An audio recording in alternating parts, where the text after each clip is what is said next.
Hello students. आज हमारा जो वीडियो का टॉपिक है वो है nucleosome model. Okay, so first of all हम लोग ये चीज़ समझेंगे कि न्यूक्लियोसोम होता क्या है। ठीक है, न्यूक्लियोसोम बनता कैसे है। ठीक है, तो न्यूक्लियोसोम जो है वो बनता है हिस्टोन ऑक्टामर प्लस डीएनए। ठीक है, हिस्टोन ऑक्टामर जो है और डीएनए को मिलाकर के न्यूक्लियोसोम बनता है। ठीक है, अब पहले हम समझेंगे कि ये हिस्टोन ऑक्टामर क्या चीज़ होती है। देखिए, जो हिस्टोन ऑक्टामर है वो हिस्टोन प्रोटीन्स को मिला करके बनता है, हिस्टोन प्रोटीन से बनता है। हिस्टोन प्रोटीन्स क्या होते हैं? पॉजिटिवली चार्ज्ड, ठीक है, पॉजिटिवली चार्ज्ड बेसिक प्रोटीन्स होते हैं जो rich in arginine and lysine है। ठीक है, they are rich in arginine and lysine.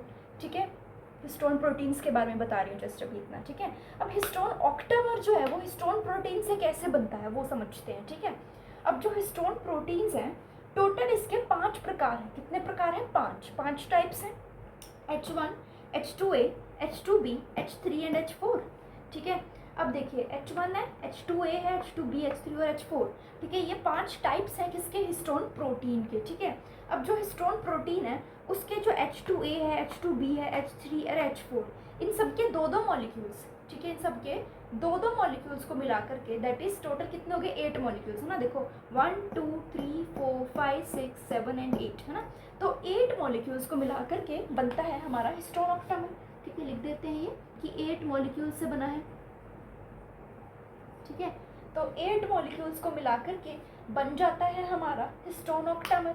ठीक है, 8 मॉलिक्यूल्स कौन से? 2 H2A के 2 मॉलिक्यूल्स, ठीक है, H2B के 2 मॉलिक्यूल्स, H3 के 2 मॉलिक्यूल्स और H4 के 2 मॉलिक्यूल्स को मिला करके हमारा एक हिस्टोन ऑक्टामर बन जाता है। ठीक है, लेकिन सवाल ये पैदा होता है कि मैंने तो आपको बताए हैं 5 टाइप्स है ना, और यहाँ पे हिस्टोन ऑक्टामर में सिर्फ 4 ही टाइप्स यूज हुए हैं। इसका क्या कोई काम नहीं है? This is our H1 histone protein. ठीक है, this is our H1 histone protein. So the question is this H1 histone protein useless?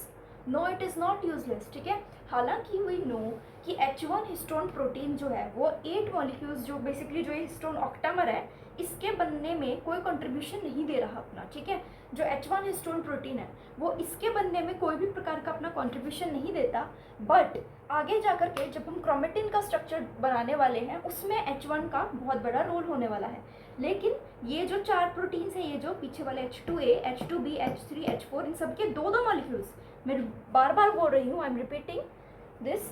ठीक है, 2-2 मॉलिक्यूल्स, इसके 2, इसके 2, इसके 2, इसके 2, टोटल 8 मॉलिक्यूल्स को मिला करके बड़ा सा हमारा एक हिस्टोन ऑक्टामर तैयार हो जाता है। ठीक है, देखिए मैंने क्या बोला था कि जो न्यूक्लियोसोम है, ठीक है, न्यूक्लियोसोम जो है वो हिस्टोन ऑक्टामर और डीएनए को मिला करके बना है। ठीक है, तो डीएनए वाला पार्ट अब करते हैं। देखिए हिस्टोन ऑक्टामर मैंने आपको समझा दिया कि हिस्टोन ऑक्टामर क्या होता है ना, वो आपको आई होप समझ में आ गया। अब हम चले जाते हैं डीएनए वाले पार्ट पे। ठीक है, कि डीएनए और हिस्टोन ऑक्टामर से कैसे न्यूक्लियोसोम बना। देखिए डीएनए जो है उसका जो हेलिकल स्ट्रक्चर है वो हिस्टोन ऑक्टामर के अराउंड रैप हो जाता है कुछ इस प्रकार से। जैसे ये स्ट्रक्चर बना है ना, इस प्रकार से जो डीएनए है वो इस हिस्टोन ऑक्टामर के अराउंड रैप हो जाता है। और वो रैप देखिए जो ग्रीन ग्रीन मैंने मारा है ना, ग्रीन ग्रीन लाइन, ये बेसिकली मैं शो करना चाहती हूँ कि नेगेटिवली चार्ज्ड डीएनए जो है वो इस पॉजिटिवली चार्ज हिस्टोन ऑक्टामर के अराउंड रैप्ड है। ठीक है, लपेटा हुआ है। ठीक है, बेसिकली लपेटा हुआ है। आई होप आप समझ रहे हैं ठीक है मेरी बात को, कि जैसे एक गोले के अराउंड धागे को लपेट दिया हो, समझ रहे हो, थ्रेड लाइक स्ट्रक्चर को लपेट दिया हो, स्ट्रिंग को लपेट दिया हो। ठीक है, so this negatively charged DNA is basically wrapped around this histone octamer to produce nucleosome. ठीक है, तो बेसिकली जो नेगेटिवली चार्ज्ड डीएनए है वो इस हिस्टोन ऑक्टामर के अराउंड ऐसे लिपटा हुआ है जिससे न्यूक्लियोसोम बन रहा है। ठीक है, और जो ये न्यूक्लियोसोम है इसका डायमीटर कितना है? डायमीटर है इसका 110 एंगस्ट्रॉम, 110 एंगस्ट्रॉम क्या है इसका डायमीटर है। और दूसरी बात, जो ये हमने डीएनए इसके अराउंड रैप करा है ना, ये इसमें 200 बेस पेयर्स हैं। ठीक है, बेस पेयर्स आई होप आप लोगों को पता होगा कि डीएनए में बेस पेयर्स होते हैं है ना, अडेनिन, थाइमिन, गुआनिन है ना, साइटोसिन वगैरह। तो वो टोटल बेसिकली कहने का भाव है कि बेस पेयर्स जो उनका पेयर है एटी का और जीसी का पेयर होता है, आपको पता होगा है ना। तो वो जो एटी जीसी वाले जो पेयर्स हैं वैसे 210 पेयर्स, मतलब 210 नहीं सॉरी 200 पेयर्स, 200 बेस पेयर्स जो हैं वो इस एक न्यूक्लियोसोम के स्ट्रक्चर में डीएनए जो हमने लपेटा है, ठीक है, टोटल 200 बेस पेयर्स हैं, ठीक है। I hope this is very clear to everyone, ठीक है।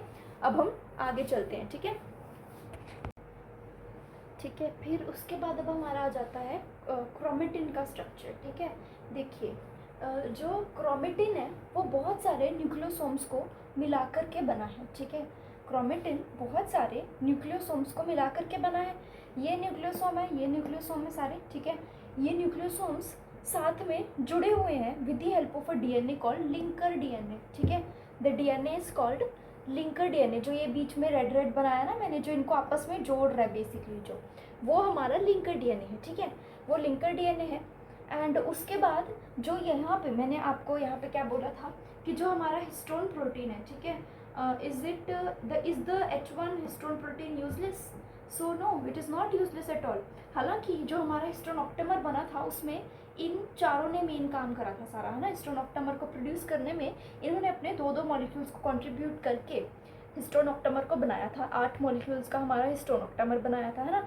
वहाँ पे H1 ने कोई काम नहीं किया, कोई भी अपना कंट्रीब्यूशन नहीं दिया। लेकिन इस क्रोमेटिन के स्ट्रक्चर में H1 का बहुत बड़ा कंट्रीब्यूशन होगा, ठीक है। सो कैसे कंट्रीब्यूट कर रहा है H1? जो ये न्यूक्लियोसोम्स हैं, ठीक है, ये सारे एक दूसरे के साथ कनेक्टेड हैं। न्यूक्लियोसोम्स को आपस में कनेक्ट करने वाला डीएनए है लिंकर डीएनए, और उस लिंकर डीएनए के साथ बाइंडेड है H1 प्रोटीन, ठीक है, उनके उसके साथ अटैच्ड है। आप ऐसे समझिए कि लिंकर डीएनए के साथ H1 प्रोटीन जो है वो अटैच्ड है, ठीक है।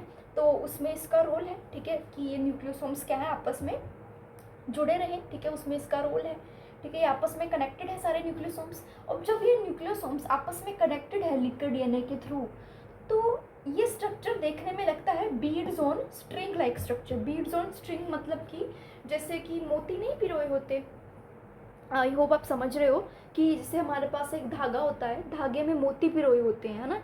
कुछ उस प्रकार का ये स्ट्रक्चर लग रहा है कि ये धागे में ये मोती पिरो रखे हैं हमने, है ना, गोल गोल से, गोलू मोलू से। तो ये जो गोल मटोल है ये न्यूक्लियोसोम्स है, और जो ये धागा है दिस इज लिंकर डीएनए। तो बेसिकली जो ये स्ट्रक्चर है, जो बीड्स ऑन स्ट्रिंग के टाइप का स्ट्रक्चर है, वो है हमारा क्रोमेटिन का स्ट्रक्चर। इस चीज़ को हम लोग क्या, इसको हम क्या बोलते हैं? क्रोमेटिन। क्या बोलते हैं? Chromatin. Okay, I hope this is clear. Okay okay, so अभी जो हमारा नेक्स्ट टॉपिक है वो है क्रोमोसोम्स कैसे बने, ठीक है। देखिए जो क्रोमोसोम है कुछ नहीं है यहाँ पे, बस सिंपली क्रोमेटिन की ही हमने कंपैक्शन एंड कंडेंसेशन कर करके उसको क्रोमोसोम बना दिया। बेसिकली उसको कंपैक्ट कर करके क्रोमोसोम बनाते गए, ठीक है। सबसे पहले हमारे पास जो है क्रोमेटिन है। क्रोमेटिन तो आपको समझ में आएगी, दिस इज अवर क्रोमेटिन, ठीक है। न्यूक्लियोसोम्स को साथ में लिंकर डीएनए के थ्रू जोड़ दो, ठीक है। मोतियों को बेसिकली धागे में पिरो दो, ठीक है, क्रोमेटिन बन गया, ठीक है। अब उस क्रोमेटिन की कंपैक्शन करने से क्रोमेटिन फाइबर्स बन जाएंगे, ठीक है। क्रोमेटिन फाइबर की कंडेंसेशन करवा दो, कंडेंस हो जाएंगे, ठीक है। क्रोमेटिन फाइबर्स बेसिकली कंडेंस होकर के क्या प्रोड्यूस कर देंगे? क्रोमोसोम्स। कंडेंस होकर के क्रोमेटिन फाइबर्स प्रोड्यूस कर देंगे क्रोमोसोम्स। और वो जो कंडेंसेशन है, ठीक है, क्रोमेटिन फाइबर्स की, वो हो रही है नॉन हिस्टोन क्रोमोसोमल प्रोटीन के थ्रू। इसको हम NHC भी लिख सकते हैं, ठीक है, ठीक है, इसको NHC भी लिख सकते हैं। नॉन हिस्टोन क्रोमोसोमल प्रोटीन के थ्रू बेसिकली कंडेंसेशन होगी क्रोमेटिन फाइबर की, जिससे क्रोमोसोम बन जाएगा, ठीक है। ये इतनी सिंपल सी बात है। ओके, तो अभी तक जितना भी हमने इस वीडियो में देखा, ठीक है, जितना भी हमने पढ़ा, हम जस्ट उसका एक रफ सा कंक्लूजन करेंगे, ठीक है, जस्ट एक recapitulation, quick recapitulation. Okay, so first of all हमारे पास क्या है? ये हिस्टोन प्रोटीन्स हैं, ठीक है। देखिए हमने 8 मॉलिक्यूल्स हिस्टोन प्रोटीन्स के इस्तेमाल करके एक हिस्टोन ऑक्टेमर प्रोड्यूस करा, ठीक है। ये देखिए हिस्टोन ऑक्टेमर, उस हिस्टोन ऑक्टेमर के अराउंड हमने डीएनए डबल हेलिक्स के स्ट्रक्चर को रैप करवा दिया, ठीक है। डीएनए डबल हेलिक्स के स्ट्रक्चर को जब हमने हिस्टोन ऑक्टेमर के अराउंड रैप करवा दिया तो बन गया न्यूक्लियोसोम, ठीक है। क्या बन गया? Nucleosome. This is our nucleosome. अभी ये जो न्यूक्लियोसोम्स हैं, ठीक है, इन सभी न्यूक्लियोसोम्स को अगर हम आपस में कनेक्ट कर दें थ्रू लिंकर डीएनए, तो उस स्ट्रक्चर को हम बोलेंगे क्रोमेटिन, ठीक है। ये मैंने ऑलरेडी ये चीज़ें बता रखी है, मैं जस्ट एक थोड़ा सा रिपीट कर रही हूँ, है ना।